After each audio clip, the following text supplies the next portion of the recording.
اللهم صل وسلم على سيدنا محمد وعلى آل سيدنا محمد.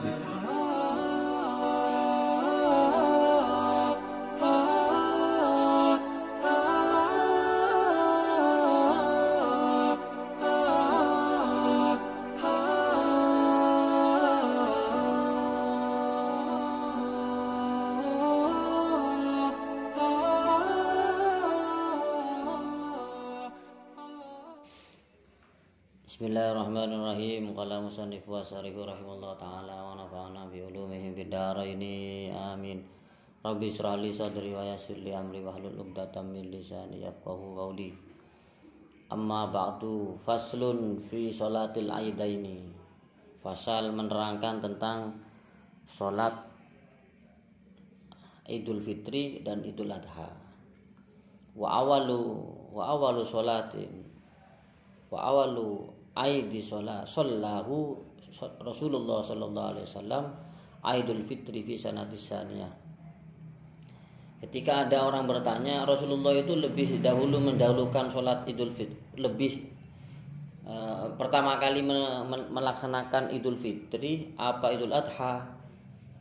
Wa awalu aidi sallahu Rasulullah sallallahu alaihi wasallam Aidul Fitri. Rasulullah itu pertama kali salat hari raya itu adalah Idul Fitri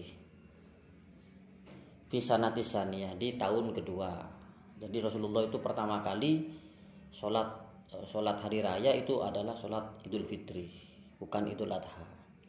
Wa shallal aidaini sunnatun muakkadatun. Sholat Idul Fitri dan Idul Adha itu sunnatun muakkadatun, sunat yang sangat dianjurkan. Jadi sunat, hukumnya itu sunat, bukan wajib. Meskipun kita itu tidak sholat Idul Fitri, ya tidak masalah. Itu tetap kita boleh merayakan Idul Fitri. Yang tidak boleh merayakan Idul Fitri itu ketika orang tidak puasa, lalu dia pakai pakaian bagus, dan dia itu beli baju yang bagus, dia sholat Idul Fitri tapi tidak puasa. Itu yang tidak punya malu. Tapi kalau orang itu puasanya penuh, dia berhak untuk merayakan Idul Fitri. Idul Fitri itu berarti kemenangan setelah dia itu berpuasa, dengan cara merayakan dengan Idul Fitri tadi. Adapun ketika dia tidak sholat, tidak masalah, karena sholatnya itu adalah hukumnya sunnah muakkadah, sunat yang sangat dianjurkan. Kalau bisa ya sholat, kalau tidak bisa ya tidak apa-apa. Saya seperti itu, sunnatun muakkadatun. Jadi sholat Idul Fitri itu adalah sholat sunnah muakkadah, sholat yang sangat dianjurkan hukumnya, tapi tetap sunnah, tidak wajib. Ketika tidak sholat maka tidak dosa. Wa tusra'u jama'atan wa hiya afdalu fi haqqil ghairil haji bimina, amma huwa fala tusannu lahu sholataha jama'atan wa tusannu lahu munfaridan wa tusra'u aidan lil munfaridi. Idul Fitri itu lebih diutamakan, lebih disyariatkan itu sholat jamaah, seperti itu. Jadi sholat Idul Fitri itu lebih bagus, itu memang disyariatkan dengan cara berjamaah. Lah, ketika apakah boleh orang itu ketika sholat Idul Fitri sendirian? Oh, tidak masalah, tidak masalah. Atau surau aidon limun faridin, ya juga diperbolehkan untuk orang yang sholat sendirian, atau wal abdi, atau untuk budak, wal mar'ati, atau untuk perempuan yang memang tidak boleh keluar oleh suaminya, maka dia boleh sholat sendiri di rumahnya. Wal hunsa, atau seorang banci tidak keluar, kalau keluar dia takut dibully, takut digoda, takut ada fitnah, maka dia itu boleh sholat sholat Idul Fitri di rumahnya tanpa harus berjamaah. Wal musafir, juga orang musafir, ketika dia berperjalanan dalam keadaan mudik, maka dia boleh sholat sendirian, tidak masalah. Seperti yang dikatakan oleh Imam Muzani di dalam yang menukir Naqal al-Muzani fil Imam Muzani menukir dalam kitab Imam Muzani itu adalah murid daripada Imam Syafi'i. Menukil dari karangannya Imam Syafi'i yang kitab yang bernama Al-Um. Wa yusallul aidaini al munfaridut wal musafir wal abdu wal mar'atu. Boleh sholat hari raya Idul Fitri dan Idul Adha tanpa harus berjamaah. Sholat sendirian itu tidak masalah. Atau orang tadi dalam keadaan musafir, dalam keadaan bepergian, dia boleh sholat sendirian. Atau seorang budak yang dilarang oleh tuannya untuk keluar rumah, maka tidak apa-apa. Atau seorang perempuan yang tidak diberi izin oleh suaminya, atau perempuan yang dalam keadaan iddah ditinggal mati oleh suaminya dan dia tidak keluar dari rumahnya karena melaksanakan iddah, maka dia boleh sholat sendirian. Seperti itu. Maka boleh sholat sendirian lah. Kalau sholat sendirian, apakah perlu khutbah? Oh, tidak usah. Khutbah itu diperuntukkan untuk orang yang sholat jamaah. Seperti itu. Untuk orang yang sholat hari raya berjamaah. Apakah ada batas-batas jumlah antara orang yang berjamaah tadi seperti Jumat? Kalau Jumat kan harus 40 orang. Nah, kalau Idul Fitri apakah ada batasan jumlahnya? Tidak ada.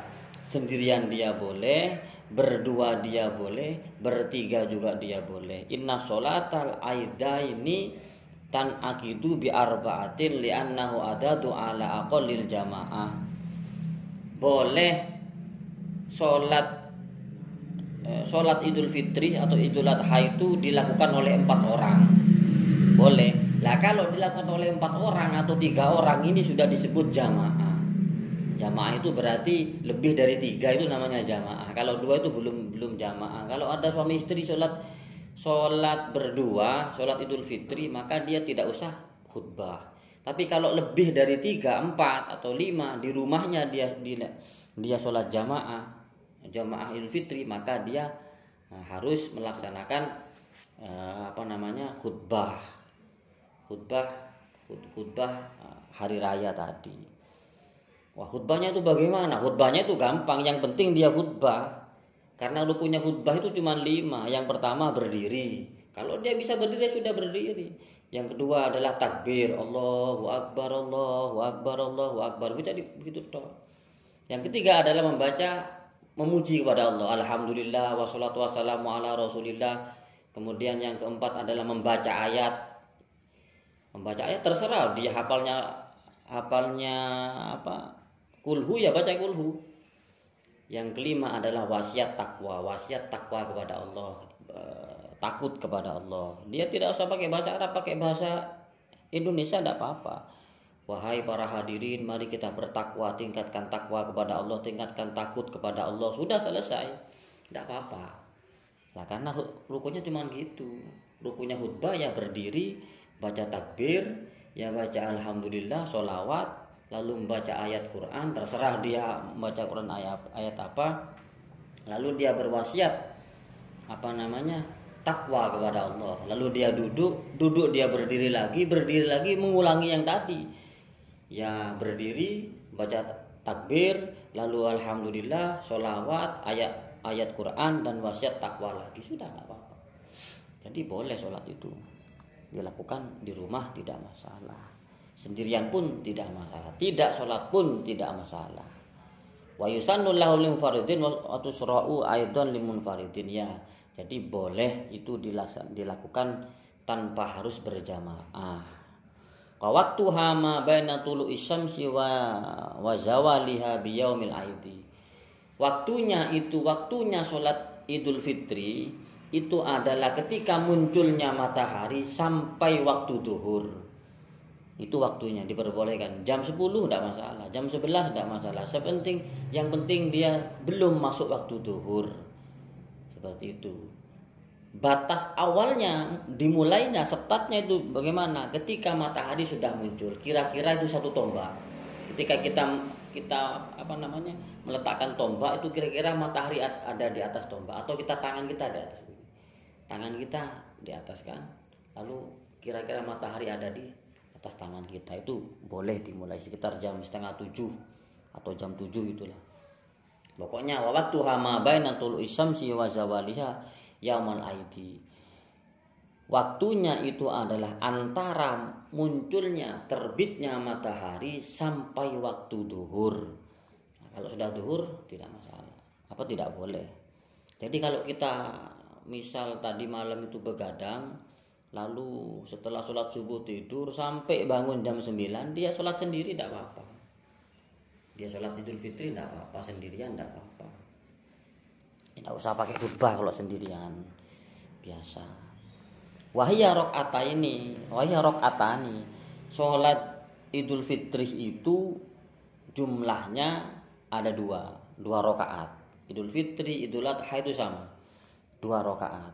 Bil ijma'i wa hukmuha fil arkani wa syuruti wa sunani kasairi sholawati.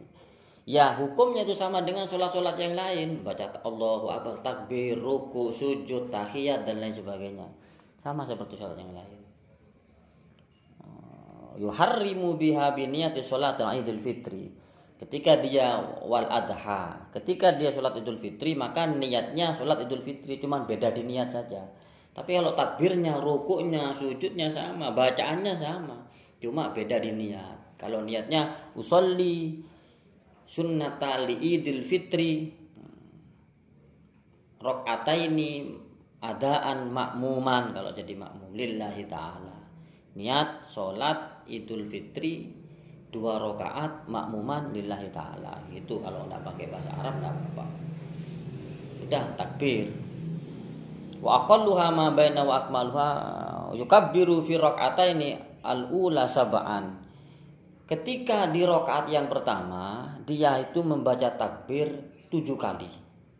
Dia membaca takbir 7 kali. Bitaqdimi sinil wahsi wa takbiratul ihram. Selain takbiratul ihram, berarti kalau dihitung dengan takbiratul ihram itu berarti 8.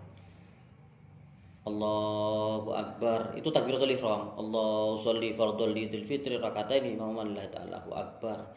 Itu belum terhitung. Itu belum terhitung takbir sab'an, itu belum terhitung takbir 7. Lalu selesai dia membaca iftitah,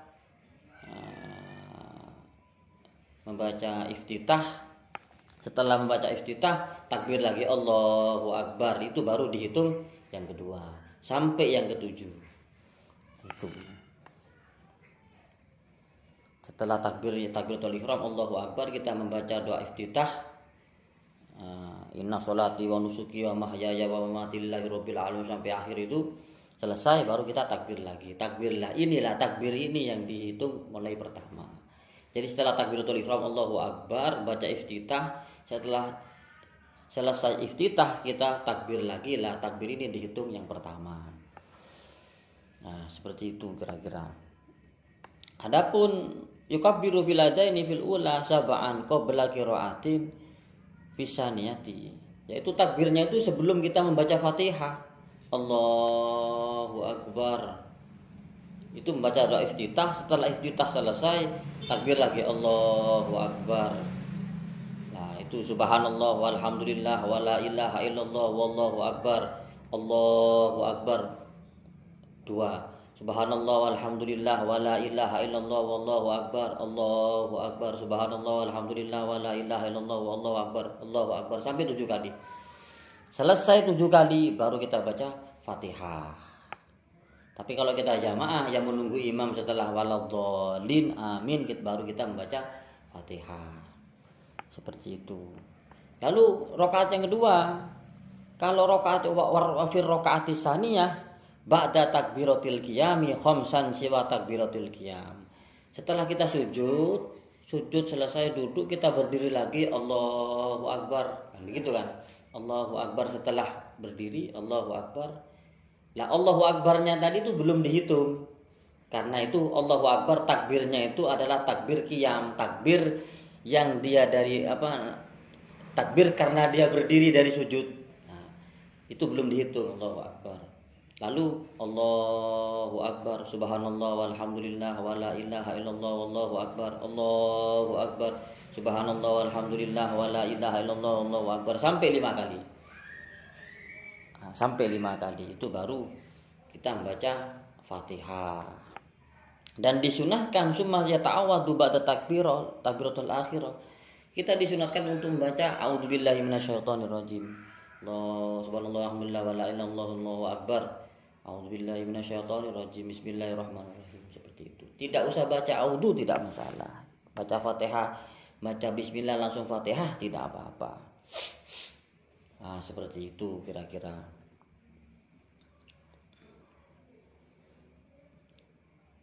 Wa ja'alaha Malikun wa Muzani wa Abu Sauri minha. Adapun Imam Malik dan Imam Muzani dan Imam Abu Sauri itu mengatakan bahwa 7 itu terhitung dari takbiratul ihram. Imam Malik, Imam Muzani ini adalah muridnya dari Imam Syafi'i, madhabnya Syafi'i, bukan madhab Maliki. Dan Imam Abu Sauri itu mengatakan bahwa 7 itu terhitung dari takbiratul ihram. Ketika makmum sudah sholat, sudah qomat, Allahu Akbar. Itu kalau Imam Malik itu sudah terhitung 1. Berarti sudah terhitung 1. Subhanallah walhamdulillah wa la ilaha illallah Allahu Akbar, Allahu Akbar. Seperti itu seperti tadi. Tapi kalau imam yang lain, madhab Syafi'i, untuk imam-imam yang lain, kalau menurut madhab Syafi'i itu mengatakan takbiratul ihram itu tidak terhitung sebagai tidak terhitung 7 takbir tadi. Jadi dia beda. Jadi kalau dihitung dari takbiratul ihram berarti 8. Nah, tapi tidak dihitung, tak masuk hitungan 7 tadi. Seperti itu. Wa yajharu wa yarfa'u yadayhi. Ketika membaca surat di dalam bacaan surat Idul Fitri itu hendaknya dibaca dengan jahr, dibaca dengan keras, sama seperti sholat maghrib atau isya atau subuh, seperti itu. Wa yusannu ayyaddu'a yaminahu ala yasrahu tahta sadrihi bainal takbirati. Itu sudah seperti biasa, Allahu Akbar, letakkan dulu subhanallah walhamdulillah wa la ilaha illallah Allahu Akbar, seperti itu. Sunnahnya seperti itu. Lah misalnya ada orang Allahu Akbar, tangannya tidak diletakkan di dadanya, dilepaskan begini. Subhanallah walhamdulillah wa la ilaha illallah Allahu Akbar, lepaskan lagi, tidak masalah. Sah sholatnya. Karena meletakkan tangan di dada ini adalah sunnah hukumnya, bukan wajib tapi sunnah. Bukan wajib tapi sunnah. Bisa dipahami ya, saya kira seperti itu. Jadi kita sholat Idul Fitri itu boleh berjamaah, boleh sholat sendirian. Rakaat pertama dia harus takbir 7 kali. 7 kali itu tidak terhitung dari takbiratul ihramnya. Takbiratul ihram tidak terhitung. Berarti kalau dihitung dengan takbiratul ihram itu 8. Rakaat yang kedua itu takbirnya 5 kali. Takbir dari qiyam setelah sujud dia berdiri kan baca Allahu Akbar, itu tidak terhitung. Nah, itu tidak terhitung. Jadi ketika Allahu Akbar, ketika kita diam untuk melanjutkan ke takbir yang lain, kita membaca subhanallah walhamdulillah wa la ilaha illallah wallahu akbar. Allahu Akbar, subhanallah walhamdulillah wa la ilaha illallah wallahu akbar, Allahu Akbar. Sampai terus diulangi sampai 7 kali, membaca subhanallah walhamdulillah wa la ilaha illallah wallahu akbar. Dihitung sudah 3 kali. Ayundabu ayaqrabatul Fatihati rakaatil ula qaf wa fi saniyati iqtarabatis saah. Disunnahkan ketika kita sholat Idul Fitri itu setelah rakaat pertama, setelah baca Fatihah kita disunahkan untuk membaca sholat qaf. Dan rakaat yang kedua setelah Fatihah kita membaca iqtarabatis saah atau sabbihisma rabbikal a'la.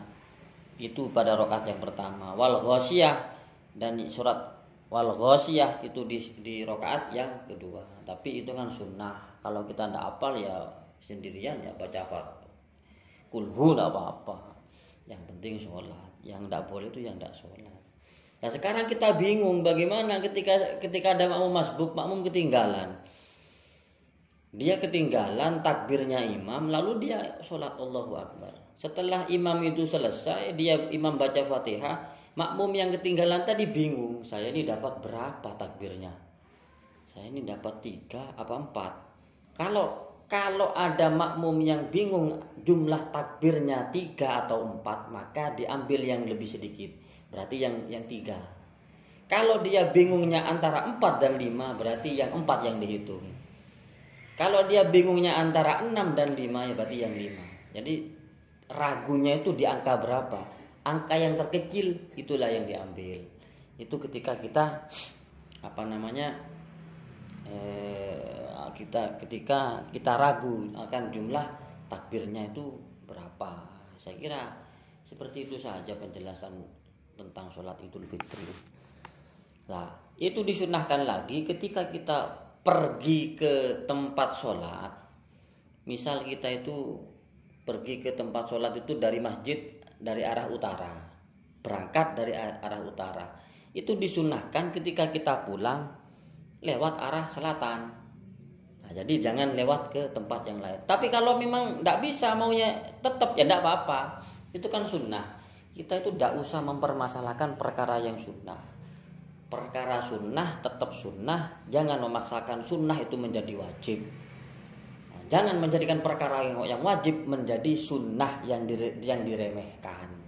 Nah, seperti itu.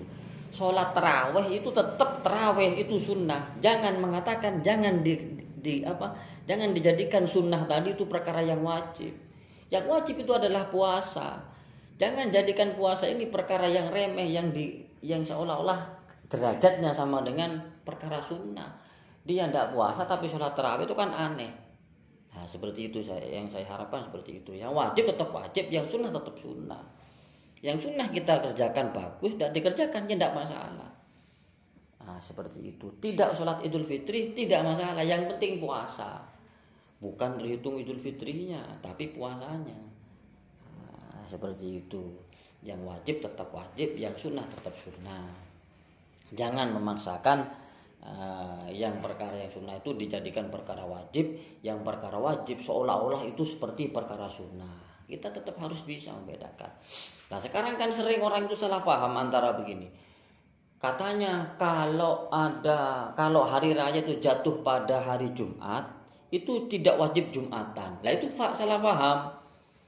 Salah pahamnya bagaimana? Di bab sholat Jumat itu dijelaskan bahwa ketika hari raya itu jatuh pada hari Jumat dan sedangkan orang kampung itu mudik semua, di kitab itu ada. Tahu saya bacakan, penting itu keterangannya. Nanti buang-buang waktu nyari itu.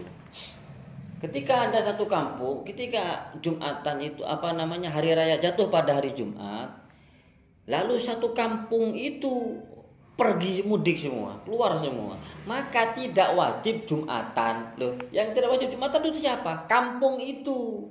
Tapi orangnya ketika dia mudik ya dia wajib, tapi kampungnya tidak wajib. Begini, kan syaratnya Jumatan itu adalah harus ada 40 orang yang kamil. 40 orang kamil itu 40 orang yang sempurna, yang bisa menyempurnakan sholat. Dia paham najis, dia mengerti caranya wudhu, pokoknya dia mengertilah caranya bagaimana najis, ini haram, ini dia mengerti, meskipun tidak alim. Nah, orang 40 ini ada di kampung itu. Jumlah kampung itu semuanya itu ada 80 misal. Ada 80. Yang 40 ini adalah orang yang kamil, 40 ini bukan yang kamil, tidak bisa mengesahkan sholat. Yang kamil ini yang bisa mengesahkan sholat, yang ngerti najis, yang apa itu keluar dari ini mudik. Yang 40 ini atau yang 30, sisa 10. Lalu di kampung itu ada jumlahnya orang 50. Tapi yang kamil yang bisa mengesahkan Jumatan itu 10. Lah ini tidak wajib di kampung itu untuk melaksanakan sholat Jumat. Nah itu loh orang yang salah kaprah. Jadi kalau hari raya itu jatuh pada hari Jumat, maka kita tidak wajib Jumatan. Bukan tidak wajib Jumatan, karena ketika kasusnya 40 orang ini yang kamil, yang seperti yang saya jelaskan kemarin di bab Jumat, itu dia bisa mengesahkan sholat, dia ngerti wajibnya bagaimana, dia ngerti khutbahnya, pokoknya dia ngerti bagaimana hukum-hukumnya tentang najis, tentang wudhu, dia wajib. Berarti dia itu kamil, disebut kamil yang sempurna. bisa menyempurnakan sholat Jumat tadi, kok pergi 20 atau 30, berarti kan sisa 20 kalau pergi 20. Nah sisanya kan ditambahkan 60 dengan orang yang tadi. Tapi yang 40 kan tidak kamil, dia tidak ngerti najis, ya pokoknya sholat, dia nggak ngerti wudhu bagaimana, dia nggak ngerti junub bagaimana, itu kan tidak sah sholatnya. Tapi ya tetap boleh sholat, ya harus sholat. Perkara nanti diterima ataupun tidak itu urusan Allah, itu bukan urusan fikih. Yang fikih mengajarkan tentang kita bagaimana najis apa itu. Lah kalau kampung itu orang kamil tadi mudik semua atau mudik sebagian, berarti sholatnya tadi itu tidak sah karena kurangnya orang kamil, bukan kurangnya jumlahnya jamaah. Nah itu bagaimana? Maka kampung itu tidak wajib Jumatan. Kampung itu tapi orangnya wajib Jumatan. Wajib Jumatan bagaimana? Kalau di kampung sebelah ada Jumatan, dia pergi Jumatan. Kalau memang itu bisa dijangkau oleh sepeda motor atau jalan kaki. Nah seperti itu. Kalaupun tidak bisa dijangkau oleh sepeda motor atau jalan kaki, ya maka dia sholat zuhur. Tapi yang mudik tadi wajib Jumatan. Jumatan di mana? Ya di kampungnya tadi. Untuk perorangannya itu wajib, tapi untuk kampungnya tadi tidak wajib. Lah itulah orang salah kaprah mengatakan bahwa sholat Jumat itu tidak wajib kalau hari raya itu jatuh pada hari Jumat. Lah itu yang salah kaprah. Lain lah penting yang ngaji. Laulal isnad laqala man sa'a masa'a. Tanpa sanad orang itu akan ngomong seenaknya. Nah, saya kira seperti itu apa yang bisa saya sampaikan. Kami atas nama keluarga besar Majelis Taklim dan Sholawat Gawagis, juga para kru Gawagis TV mengucapkan minal aidin wal faizin, mohon maaf lahir dan batin jika ada perilaku atau tutur kata dari kami yang selama tayangnya video-video kami kurang berkenan di hati, atau ada tutur kata yang menyinggung perasaan para pemirsa, kami mohon maaf yang sebesar-besarnya. Dan juga kami ucapkan terima kasih untuk para penonton setia Gawagis TV yang sudah meluangkan waktunya untuk menonton video-video kami. Juga terima kasih atas dukungannya, juga atas subscribe-nya, juga atas komentarnya, like-nya. Kami tidak bisa membalas apa-apa, hanya bisa mengatakan jazallahu ahsanal jaza. Semoga Allah yang membalas kebaikan para pemirsa dengan kebalasan yang lebih baik. Hadza minni, assalamualaikum warahmatullahi wabarakatuh.